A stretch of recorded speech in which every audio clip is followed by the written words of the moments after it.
Johnson's Oliver is a 57.88. His dad and uncle, his Uncle Merrill McAllister, they were Oliver dealers.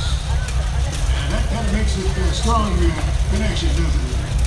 This is our local DeKalb County clerk recorder, and Doug's running for office, and we wish you a lot of luck, Doug. Good luck in the fall. Thanks for bringing the Oliver, Doug.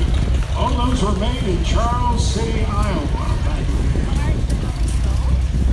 This is Steve Swenson's tractor, 1953 Super M. I should check the serial number on that, see how close it is to mine. It's going to be fairly close. Really looks nice, sir. Thanks for bringing it in. Purchased by Alfred Swenson in May of '53. That was less than a month before I was born. Steve got to come to town. The rest of the boys are home working, picking sweet corn. So. All right. Eric Gowell out of Malden, Illinois. He brings us this 1940 Farmel H. Nice looking tractor, Eric. That's got to have a fairly low serial number on it because they started making the H in 1939. They made it for 13 years.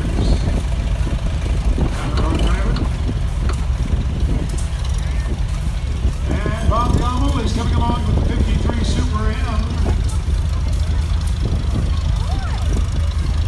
Farmel tractor, also out in Rock Island, Illinois plant. Max, you notice a theme, we have all red so far.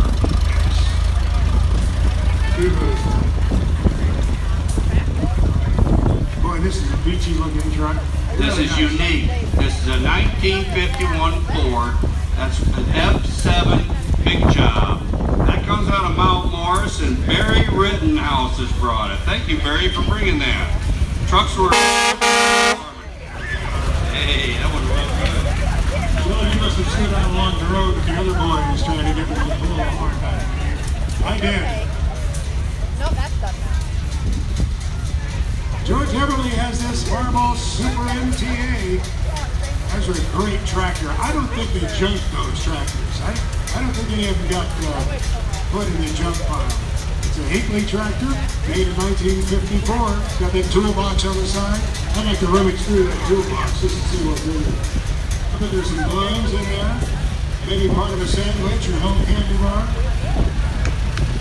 All right, here we go with the first yellow ones. We got a Minneapolis Moline. That's an M670. That's Gretchen Carey out of Plano, Illinois. Oh, Gretchen.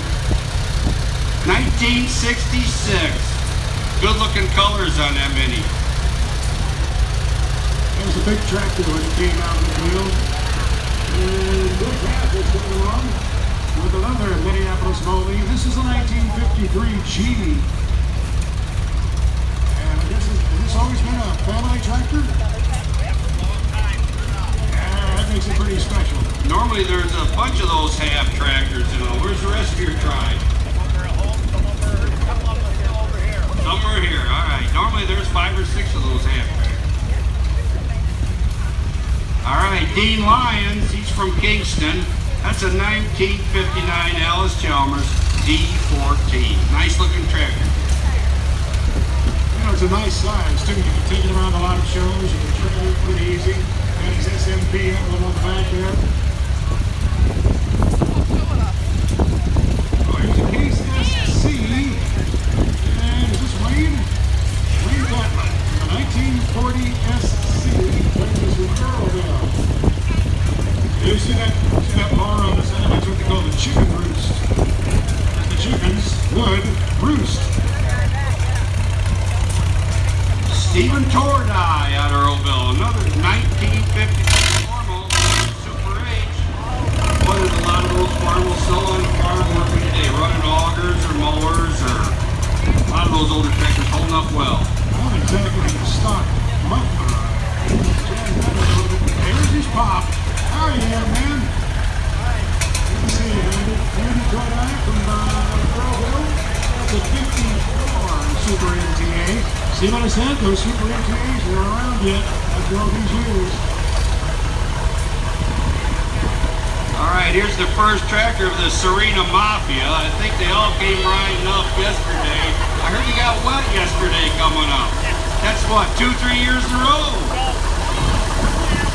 2 years in a row. Give him a hand for getting wet. That's Ron Reeland Serena, 1969, Minneapolis Moline, G90. Jerry Healers, 1969 Minneapolis Moline G1050.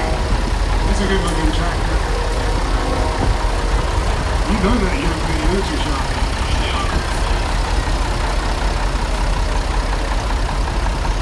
This is Ron Reeland's other entry. This is a 69 Minneapolis Moline G1000. And the co-pilot on this one is Ryder. Wave to the crowd, Ryder. There you go.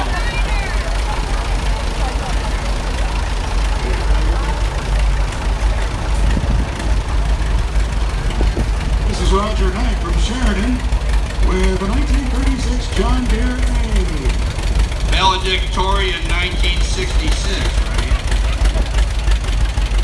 I was wrong twice on that one, I think. Oh, here's a nice looking 4020. Roger Gustafson's 1964 4020. Pretty tractor, real nice restoration. I mean, that's coming from a farmhall guy. I call that pretty. Wow. He may revoke my membership to the International Harvester Collectors Club. Everybody joins the winners eventually. Most popular tractor of the day, another international age. Corbin Arbecki out of Hinkley with a 1951 Farmall H. And he's got a couple co-pilots on that one. That would have been one of the last ones made. They quit making them in 52. Got that power takeoff shield still in place there. Hey, y'all. Some of them got lost along the way. Randy Mapes from Waterman with a 1946 Case VAC. Finley. Well, 1932 Twin City. Now this is the 4th generation owner tractor. Logan Berge is on it. It's a 1932. It was his grandpa Chuck had this, and before that, his grandpa John Hayne had it. So that is actually a 5th generation owned tractor. I featured that in my Max's Tractor Shed segment on This Week in Agribusiness a couple of years ago. Real nice, and it's neat to see a tractor in the family that long. Zeke Wackerman on a Minneapolis Moline. Zeke's from here in Waterman, a 1953C. That's in Zebra. Zorro. Zilch. All right, here's Dwayne Besh, and this is really neat to see. A 1952 John Deere A, and this is what the wagons would have been in that period, hauling corn to town, and those are barge boxes. They're hider boxes made out of Carroll, Iowa. Have a hoist underneath each one, and that would have been the big wagon of the day. You know, that is so neat because not just one wagon, two. And those were bought new here in Waterman. Those Really? wagons, yes, they were. Wow, great history. Here's another John Deere. This is Dwayne Besh's 730. It's got a date back to what, about 58, 59? 59. Yeah. And a nice looking 4-bottom plow. What do you think? Mark, would that be about all that can handle, that 4-bottom plow? I don't know if that would plow 9 inches deep with that. That would be all it would want. But it sure looks good behind that tractor. Yes. All right, Dennis Lewis out of Elgin, 1953 International Super A, and that's a 1-row mounted plow. And you would see a lot of that in the orchards and some of the smaller fields and down in the Tennessee hills where they pulled hard. Mel Peterson from Polo has brought this unstyled John Deere A made in 1937. Come on, let's hear it. Pull back with that drop. Let me hear that 2-cylinder. All right, here we go with the Barshinger family. That's Joe Barshinger's 1950 John Deere A. That must be Joe's grandson behind the wheel. Barshinger's been around Waterman for many, many years.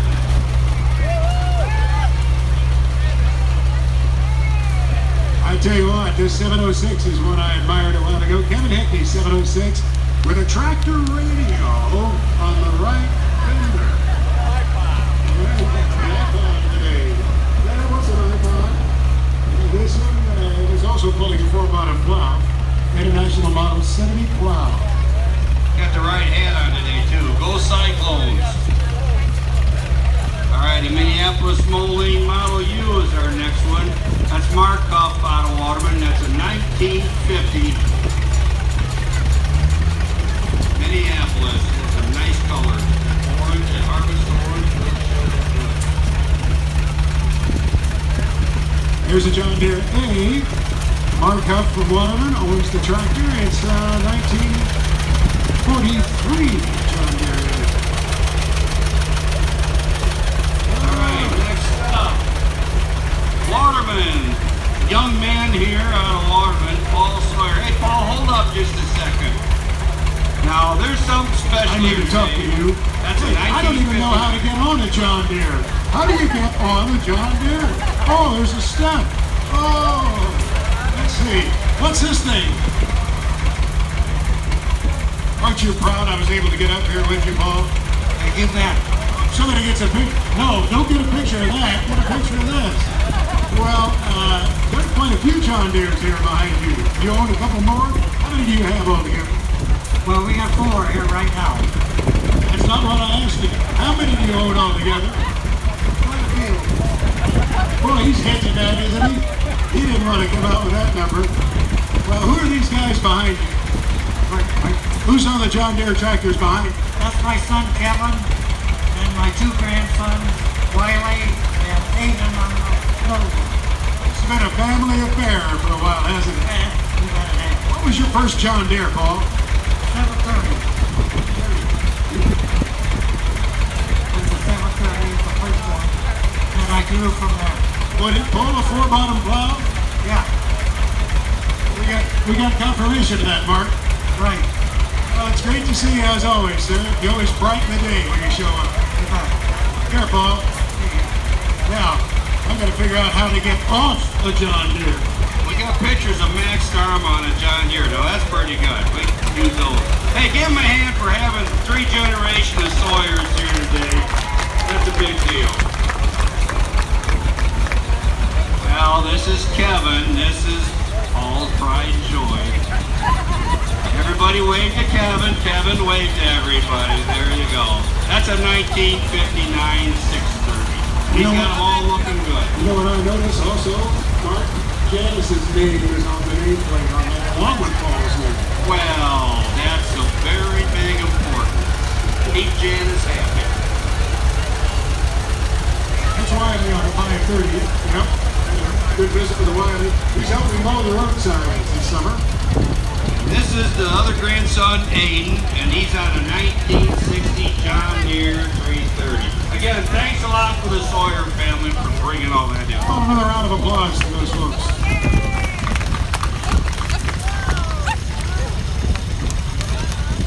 Ray Calhoun, Simplicity. You don't, oh, that's one you don't see very often. This is a 101 Landlord tractor made by Simplicity. It was made in 1960. You really don't see them all that often. And another one, the International Cup. This is TJ. He's out of Lockport. And TJ is Ishii, 1959 Cup Lowboy. And thanks for bringing that all the way from Lockport. That's a long ways to come today. Give him a hand, folks, for coming quite a way. Well, I don't know if you noticed, Mark, but there's a for sale sign on it. So maybe he was just thinking about taking it one way. Well, the way the grass has been growing, it might get used. Jim Quinn from Clare houses 1950 Minneapolis Moline Model Z. Look, he's put tape on there so you can see the Z. Whatever it takes. I kind of like that spinner knob on there too. That's All the right. shiniest. That's the shiniest thing on the tractor. is the How many of spinner you ever shelled corn in your day? Raise your hands around them. Yeah, even if you were a kid, you were chasing rats and mice. Randy Rosengren out of Serena, and I believe this outfit shelled corn on Thursday. Yes, it did. It just worked Thursday, the job by Leland. So we appreciate Randy keeping that up in shape and bringing it out so people can see what an old corn sheller looks like. That's kind of a dying breed right there. Give him a hand for bringing that up. That's a 1964 International and number 17 on the truck.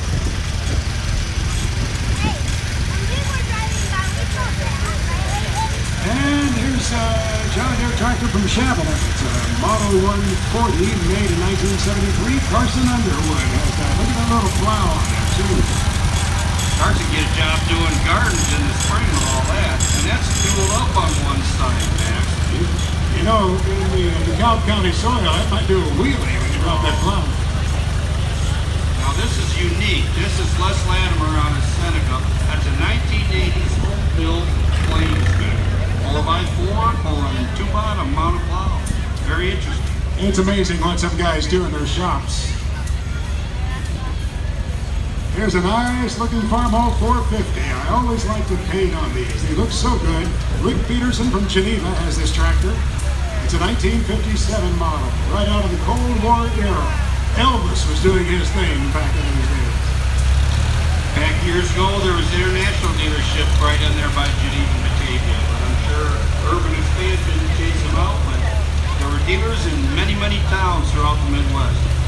You know, it'd be interesting to count sometime how many there were in the suburbs. You know, what are now the suburbs. They were an IH tractor and truck dealership. Correct. Jerry Hinterlong out of Salmonon. That's my neighbor. 1964 Farmall 706. Good looking tractor, Jerry. Alice Chalmers. This is Rex Wolf from Maple Park with a 720 Garden tractor made in 1967. Were those made in West Allis? Most of the farm tractors were made in West Allis. Here's Rex Wolf with a 67 Alice Chalmers 190. That's about the other end of the spectrum. That one's about 10 horsepower, and this is 150 or better horsepower, right, Rex? About a 5-bottom tractor. Very good looking. Big tires on that. Has some serious torque. Competition to do it.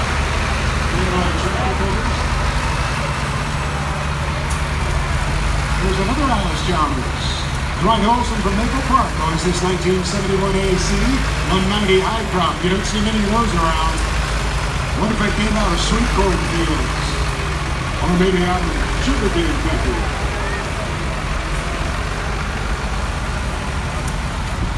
All right, our tractor number 51. That's Duck Bend out of Chabonneau with a 1950 David Bradley, or David Friday. That's an orchard version of a David Friday tractor coming. That's pretty rare for this part of the country. And this is a 1954 Love. An improved Love, the plate says. Manufactured by the Friday Company in Hartford, Michigan. You know, most of those orchard tractors have those big sweeping fenders. Some of them very sweeping. Boy, and you get into a restoration of one of those, you needed a lot of Bondo. All right, Here's Ronnie's pickup truck. Yeah, Ron Hibbler from Manuka owns this truck, and he was telling me the story on it. Came out of Texas, and he had to do a little restoration work on it, but when he parks it after a while, have him pop that hood so you can take a look at that engine. Really, really nice truck. It's got the original AM radio, but he's added one of those FM converters so he can listen to that new thing called FM. I don't think there's much future for it. How you doing, Mr. Cone? We'll see. Good to see you, Ronnie. Ron's been involved for many years with the International Harvester Collectives. I believe that's it. That's our last entry. Max, we finished it again. It's fun hanging out with you every year. Well, I appreciate it. We missed it last year. My daughter was getting married on this date last year, so I'm upset about missing it because It was kind of an important event. well, they thought I should be there. Thank you, Sean, for the opportunity, the invitation, and for the very kind honor. I'm humbled and very appreciative. I want to take my hat off, literally, to what you guys in the Lions Club do. In one community after another, where the club holds together and pulls together, some amazing things happen. And the perfect example is your grandstand that you built over here. And, you know, there's so many things that go on in the community to which you contribute, and I think many times we take it for granted and take the Lions for granted. I know the contributions in terms of the vision improvement have been recognized by the Lions. And just want to say thank you for what you do in this town. Thank you, Max. Thanks for coming every year. We really appreciate it. You really answer the show and everybody loves seeing you. Thank you so much. Have a safe flight. Folks, give Max a hand. And give everybody here at the Lions Club who's helped put all this on. Give them all a hand. There y'all make this whole.